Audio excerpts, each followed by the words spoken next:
The Plaza Hotel glittered like a fairy tale, crystal chandeliers casting golden light across marble floors.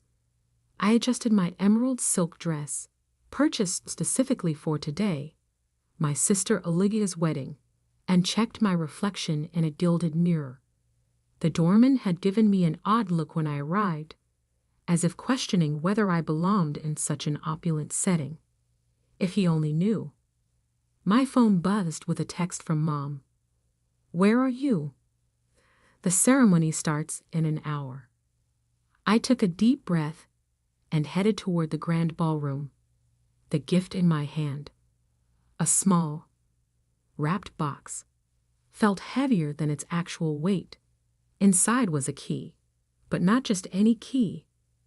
The key to everything Olivia had ever wanted. Growing up, Olivia had always been the star, the perfect daughter, the stunning beauty, the social butterfly. While I buried myself in financial reports and business plans, she floated through life on charm and looks. "Why can't you be more like your sister?" Mom would ask.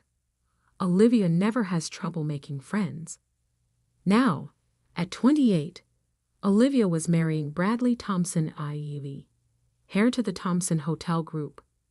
The wedding was splashed across every society page in the city. The perfect couple, they called them. The merger of old money and new beauty. If they only knew. The bridal suite door was cracked open as I approached. Inside, I could hear Olivia's voice, sharp with command. "No, no, no. The flowers are all wrong. Do you know how much we're paying for this?" "Fix it." I knocked softly. The door swung open to reveal my mother, her face tight with stress, despite perfect makeup. "Finally," she said, looking me over critically. "At least you dressed appropriately this time." "Catherine," Olivia's voice rang out. "You're late. I need you to run down and check on the place cards. Make sure they're done right."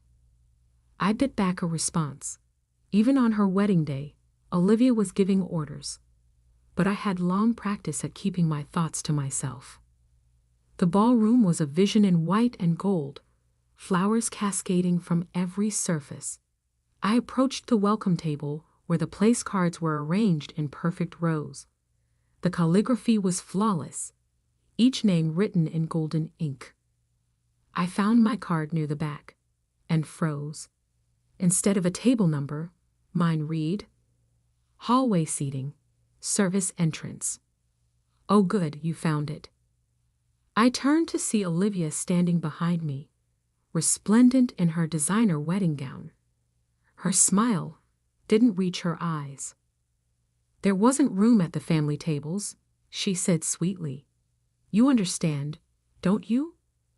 We had to seat all of Bradley's important connections first. There's a nice chair set up by the service entrance. You'll still be able to hear everything." The carefully maintained mask I'd worn for months cracked slightly. "By the trash cans, Olivia?" "Really?" She shrugged, adjusting her veil. "Guess you don't count as much as real family. Besides, it's not like you contributed anything to this wedding." If she only knew how wrong she was about everything. I looked down at the small gift in my hands. Inside was the key that would unlock the truth about her precious Bradley, about the Thompson Hotel Group, about everything she thought she was marrying into. I had spent the last year working silently, systematically, uncovering every secret, every lie, every hidden debt. The Thompson empire was crumbling, and Bradley knew it. He needed this marriage, needed the connections and social status Olivia would bring to save his family's failing business. What he didn't know was that I had already bought most of their debt through a series of shell companies. What no one knew was that while they were planning this lavish wedding, I was planning something else entirely. I had intended to wait until after the ceremony, to do this quietly, privately. But standing there, holding my hallway seat assignment, something shifted inside me. "You're right," I said, my voice steady. "I don't count as real family. I never have." Olivia's smile widened. "Exactly. So you'll be fine by the service entrance." I picked up my place card, tore it in half, and dropped it on the floor. "No, I won't. Excuse me." "I'm leaving," I said, turning toward the door, "and I'm taking my gift with me." "Whatever," Olivia called after me. "It's not like you could afford anything worth having anyway." I paused at the doorway, looking back one last time. "You might want to check Bradley's phone, particularly his messages with someone named Diana at Goldman Sachs. They're very illuminating." Olivia's face went blank. "What are you talking about?"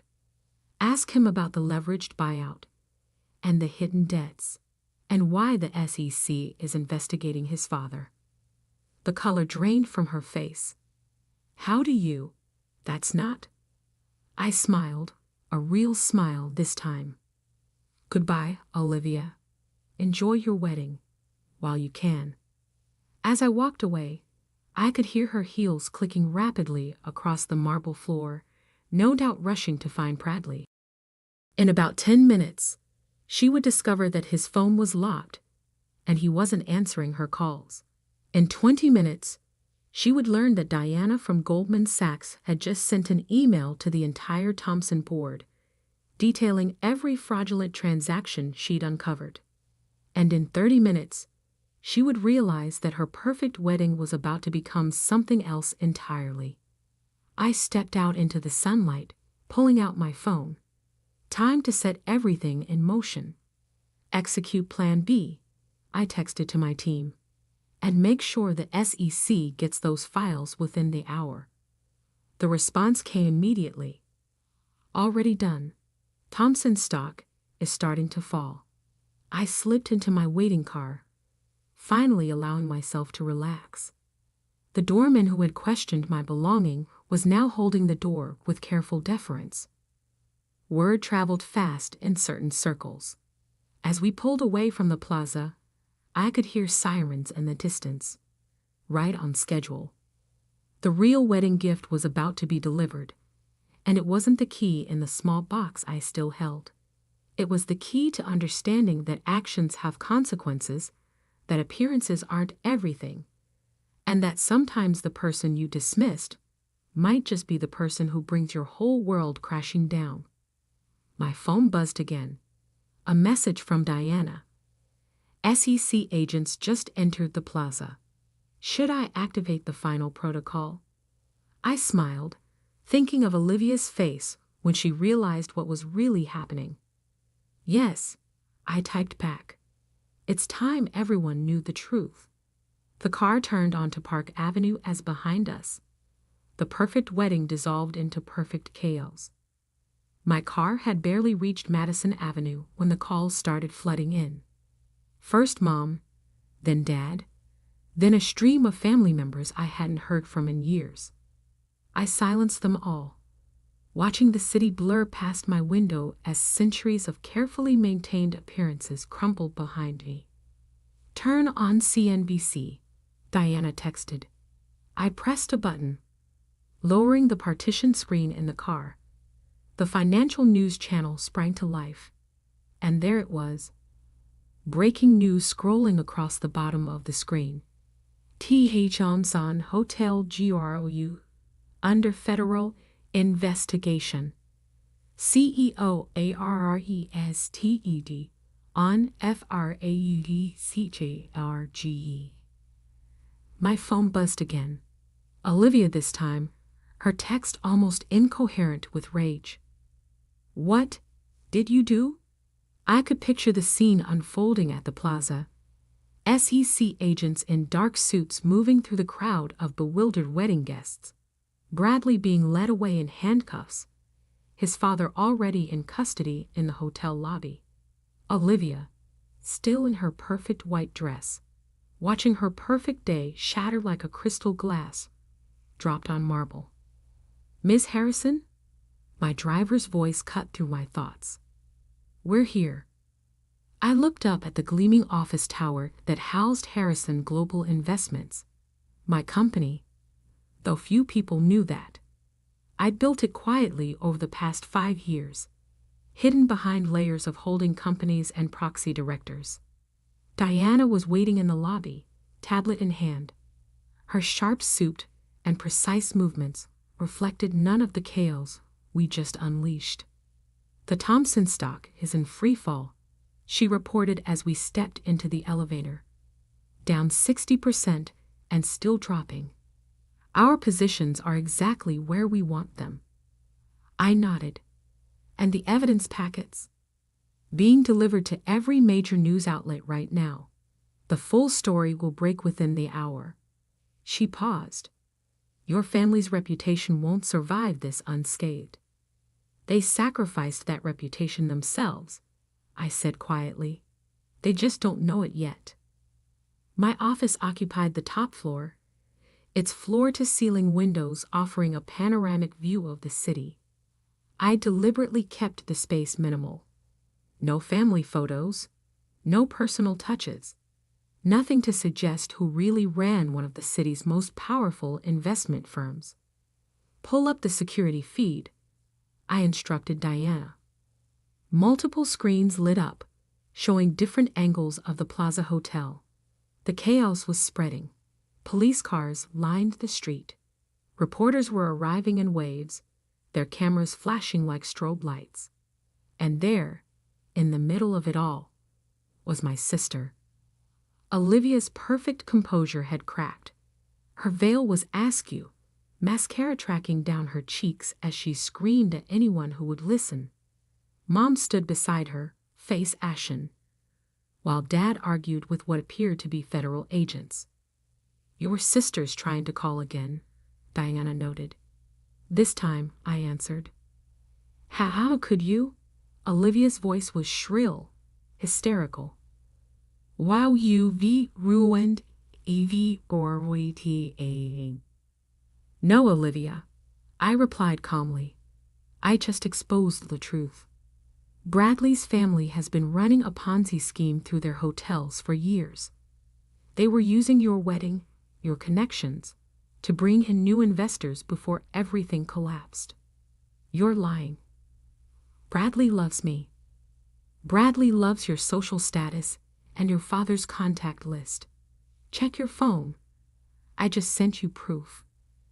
Every fraudulent transaction, every hidden account, every lie he told you." There was a long pause as she presumably looked at the documents. "But how did you?" Her voice had lost its edge, reality finally starting to sink in. "Remember when you told me I'd never amount to anything? That I was wasting my time with investments and financial analysis while you were building the perfect life?" I allowed myself a small smile.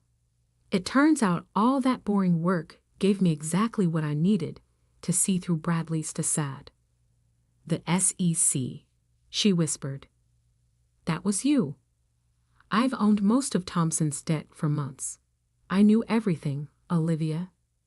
Every scheme, every fraud, every secret meeting Bradley had with his mistress while planning your wedding." "Mistress?" Her voice cracked. "Diana isn't just from Goldman Sachs. She's been working for me, gathering evidence, recording every conversation, including the ones where Bradley laughed about how your wedding would save his family's empire." A choked sob came through the phone. "Why?" she managed finally.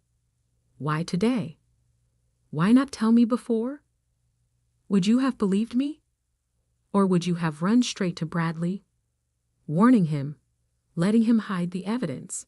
I paused. "And as for why today, well, you made it clear I didn't count as family. So I stopped acting like family." Through the security feed, I watched my sister crumple onto a gilt chair, her perfect wedding dress pooling around her like broken dreams. "What happens now?" she whispered. "Now, the Thompson empire falls. Bradley and his father go to prison. And you get to experience what it feels like to be the one nobody wants to associate with. You've destroyed us, she said, but the fight had gone out of her voice. No, Olivia. You destroyed yourselves. I just decided to stop protecting you from the consequences. I ended the call, turning to Diana. Start the next phase. She nodded, fingers flying over her tablet. Within minutes, news alerts began popping up on my screens. Harrison Global Investments announcing the acquisition of key Thompson properties at fire sale prices. Our company stepping in to stabilize the situation and protect jobs. My phone buzzed again. Dad this time. His message was different from the others. We need to talk. I know what you've built. I stared at the message for a long moment. Of course he knew. Dad hadn't built his own business empire by being stupid. He must have figured it out. Perhaps even suspected what was coming. Diana, I said quietly, get me everything we have on Harrison Industries. She looked up, startled. Your father's company? But that wasn't part of the plan. Plans change. I turned to look out over the city. It's time for phase 2. Because destroying Bradley Thompson wasn't the end game. It was just the beginning. And my family was about to learn that the daughter they dismissed had become something far more dangerous than they could have imagined. A woman with nothing left to lose and everything to prove. The sun had set over Manhattan by the time my father arrived at Harrison Global's offices. The city lights sparkled below like scattered diamonds, a fitting backdrop for what was about to unfold. Impressive, he said, stepping into my office. His bow tie was undone, hanging loose around his neck, the only sign that today's events had affected him. Though you might have chosen a less dramatic way to reveal yourself. I gestured to the chair across from my desk. Would you have listened to any other approach? He sat, his movements measured. This was Thomas Harrison, the titan of industry, not the father who had overlooked me for decades. How long have you been planning this? Which part? I turned my monitor so he could see the financial data scrolling across it. Taking down the Thompsons? Building Harrison Global? Or proving that your least favorite daughter might actually understand business? Catherine. His voice carried a warning note, the same tone he'd used when I was young and dared to challenge him. It didn't work anymore. 5 years, I said, since the day you told me I didn't have what it takes to run Harrison Industries. Remember? Business requires instinct, Catherine, not just books and spreadsheets. He had the grace to wince. I was trying to protect you. No, I corrected. You were protecting Olivia. Everything was always about protecting Olivia. Her feelings, her future, her fantasies about marrying into the perfect family. Diana appeared in the doorway, tablet in hand. The final numbers are in. Thompson Hotel Group has filed for bankruptcy. Our acquisition of their prime properties is proceeding as planned. Thank you, Diana. I watched my father's face as the implications sank in. Oh, and could you pull up the Harrison Industries portfolio analysis? His head snapped up. What? Diana's fingers moved across her tablet, and new data filled my screens. Harrison Industries' complete financial history. Every transaction, every acquisition, every hidden deal. You didn't think I was only investigating the Thompsons, did you? I kept my voice gentle. I learned from you, Dad. Always look at the bigger picture. Catherine, he started, but I held up my hand. 3 years ago, you started moving assets into offshore accounts. 2 years ago, you began liquidating major holdings through shell companies. Last year, you accelerated both processes. I met his eyes. You're in trouble. The mask of corporate confidence cracked slightly. You don't understand. I understand perfectly. Harrison Industries is overleveraged. The market shift you bet against happened anyway. Now you're hemorrhaging cash and looking for a way out. I leaned forward. That's why you pushed so hard for Olivia to marry Bradley. You needed the Thompson connection to prop up your empire. He stood abruptly, pacing to the window. How did you find out? The same way I built this company, by paying attention to details everyone else ignored. I pressed a button on my desk, and more data filled the screens. Would you like to see what else I know? His shoulders slumped slightly. What do you want? Sit down, Dad. I waited until he did. I'm offering you a choice. Diana handed him a folder containing 2 documents.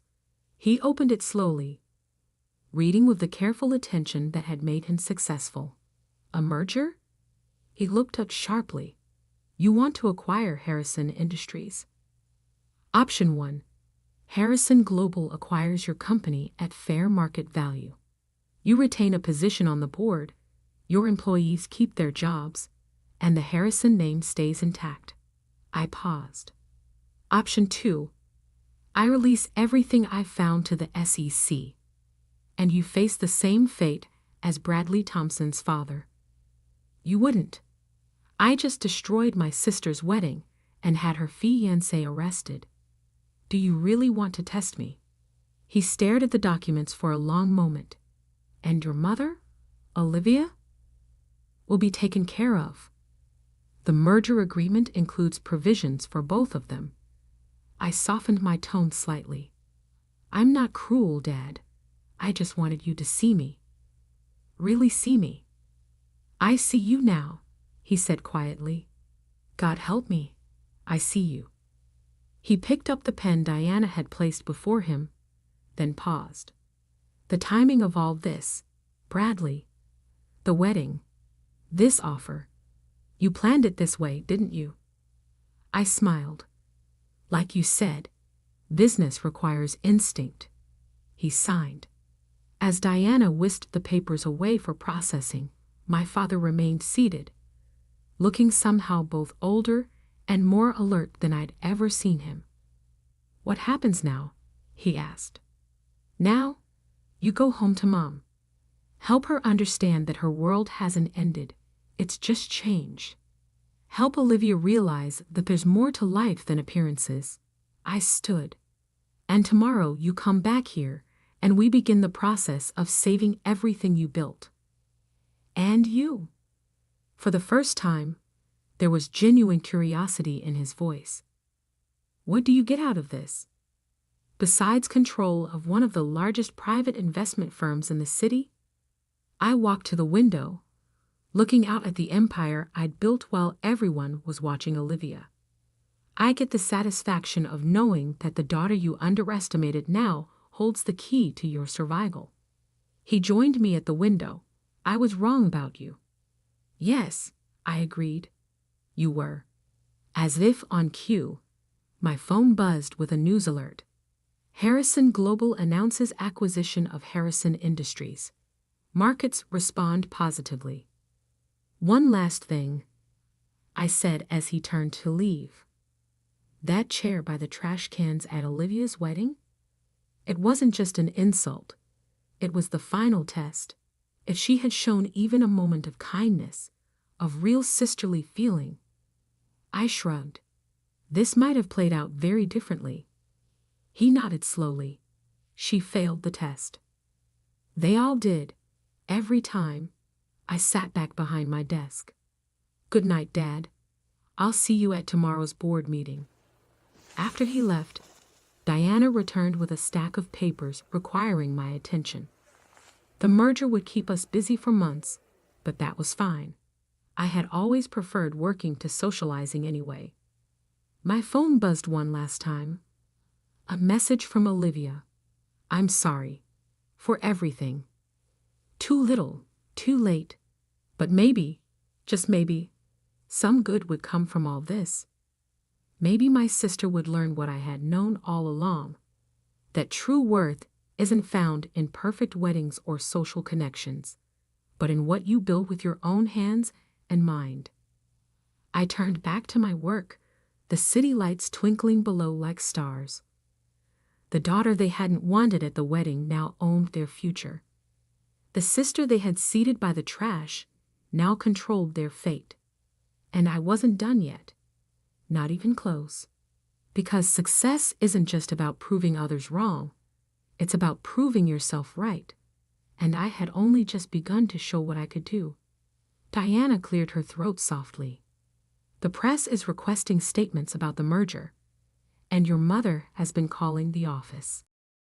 I smiled, picking up the small gift box I'd intended to give at the wedding. Inside, the key gleamed in the evening light. No longer needed, but a perfect reminder of how far I'd come. Tell them, I said, that Harrison Global is just getting started. The city stretched out before me, full of possibilities. Sometimes the best revenge isn't served cold. It's served from the top floor of the building you bought, while no one was looking. And sometimes the sister they didn't want at the wedding becomes the woman they can't afford to ignore.